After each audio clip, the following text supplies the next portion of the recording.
Hey everyone, I'm Dr. Stan Steindl.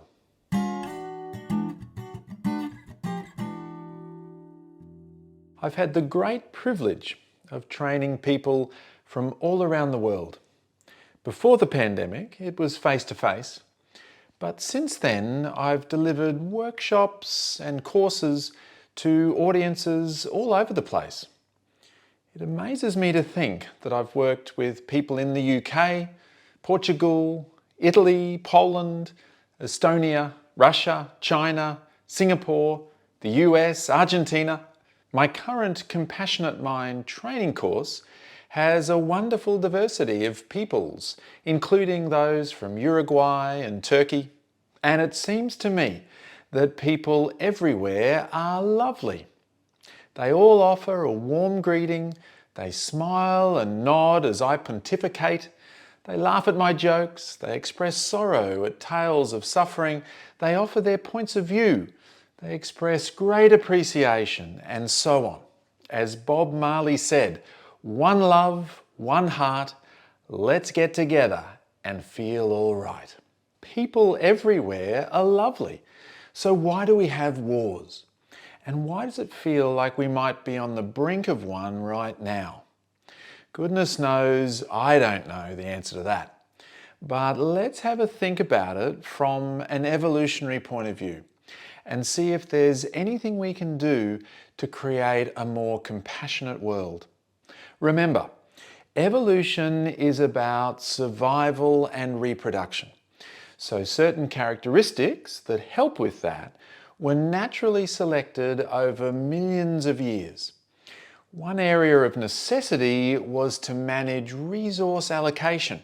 Now, the interesting thing here is that for hundreds of thousands or millions of years, humans wandered the earth in rather small groups. We had terribly vulnerable offspring, and we were very vulnerable ourselves, even as adults. Resources were limited, and we had to work together to survive.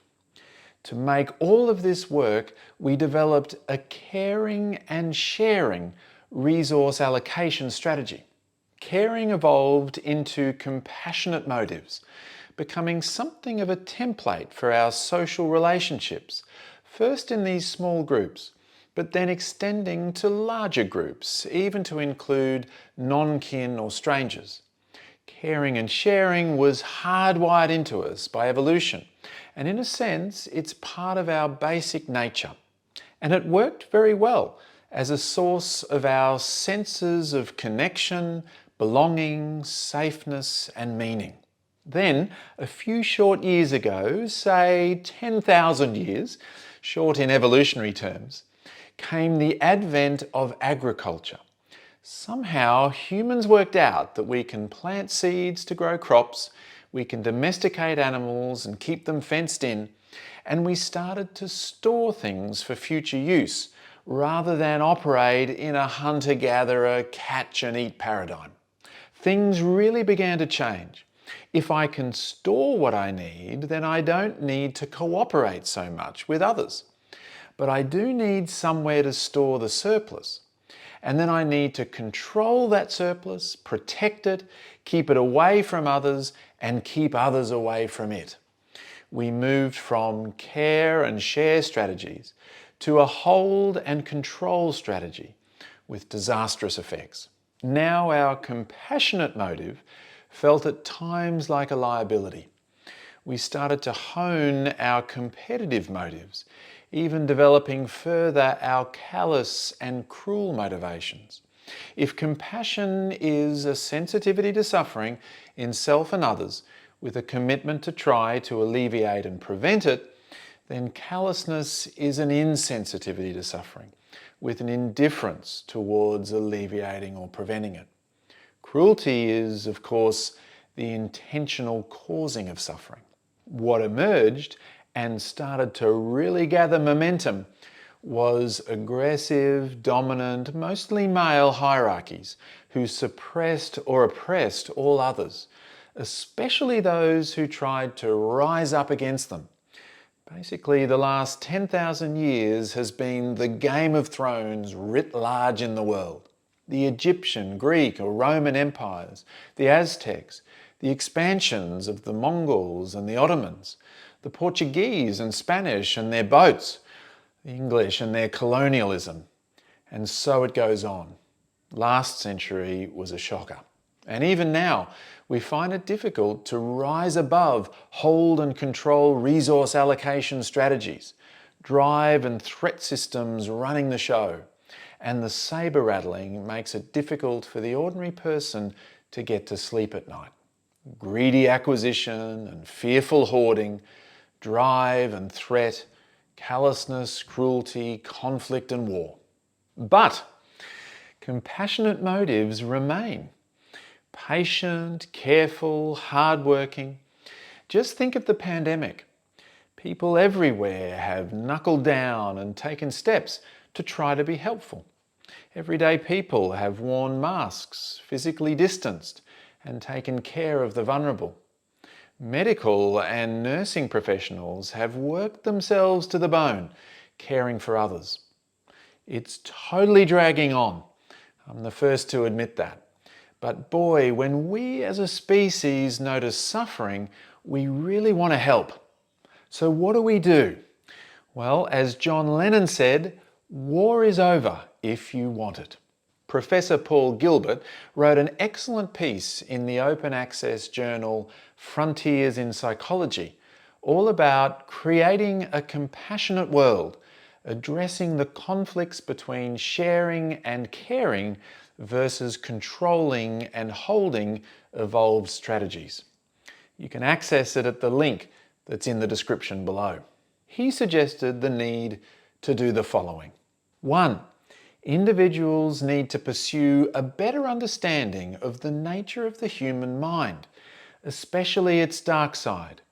We can be kind, caring and compassionate, but we can also be competitive, callous and cruel. In amongst all of that, our minds can be unruly, chaotic, and really tricky.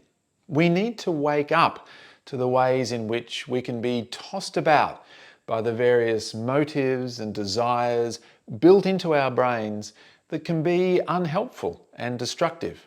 2.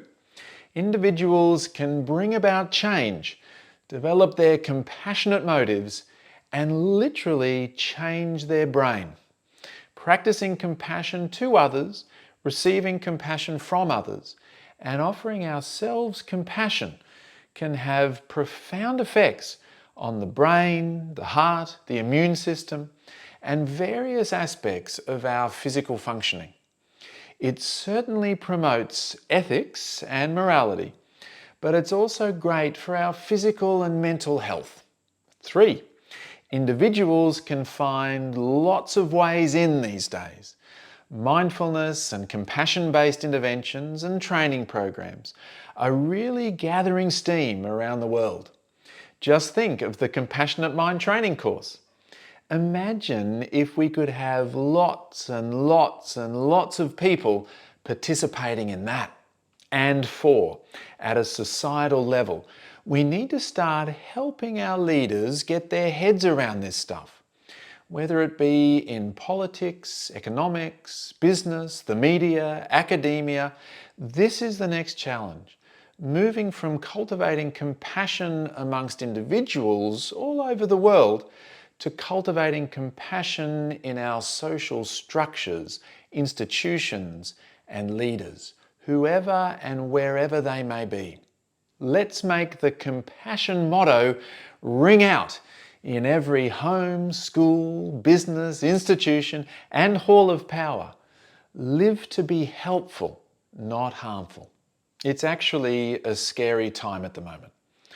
If you have a burgeoning young adult son, as I do, or daughters, nephews, nieces, or young people generally in your life you care deeply about, the various war cries are disconcerting indeed.